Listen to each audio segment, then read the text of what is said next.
Slip ডিস্কের ব্যাপারে আমরা সবাই জানি, কিন্তু এটা কি জানেন যে স্লিপ ডিস্কের 4টে স্টেজ হয়?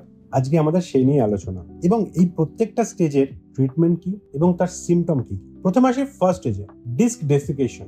এক্ষেত্রে ডিস্কের মধ্যে যে জলের পরিমাণ থাকে সেটা কমতে শুরু করে। এখানে কোনো ব্যথা হয় না, কিন্তু আপনি একটা টান ভাব অনুভব করতে পারেন কোমরে। এটা সাধারণত সকালের দিকে হয় এবং একটা জড়তার মতো ভাব অনুভব করতে পারেন। সেকেন্ড স্টেজ হলো ডিস্ক প্রোল্যাপস। এক্ষেত্রে আমাদের যে নিউক্লিয়াস পালপোসাস, এই নমনীয় যে ভাব যেটা ডিস্কের ভিতরের দিকে থাকে, সেটা প্রোল্যাপস করে, কিন্তু তখনও অ্যানুলাস ফাইব্রোসাস মানে বাইরের যে লেয়ারটা সেটাকে ফাটিয়ে ডিস্কটা বাইরে বেরোয়নি। এই স্টেজে আমাদের হালকা হালকা ব্যথা হতে পারে। সেটা যদি ঘাড়ে হয় তো ঘাড়ে ব্যথা হতে পারে এবং সেটা হাতের দিকে রেডিয়েট করতে পারে। যদি কোমরের সমস্যা হয় তাহলে কিন্তু সায়াটিকা হতে পারে। থার্ড স্টেজে আসি, ডিস্ক এক্সট্রুশন। মানে এক্ষেত্রে ডিস্কটা বা আপনার নিউক্লিয়াস পালপোসাসটা বেরিয়ে এসেছে। এই ক্ষেত্রে কিন্তু সাংঘাতিক কোমরে ব্যথা বা ঘাড়ে ব্যথা হতে পারে, সাথে রেডিয়েশন হতে পারে এবং হাতে বা পায়ে দুর্বলতাও দেখা দিতে পারে। ফোর্থ স্টেজ হচ্ছে ডিস্ক সিকুয়েস্ট্রেশন।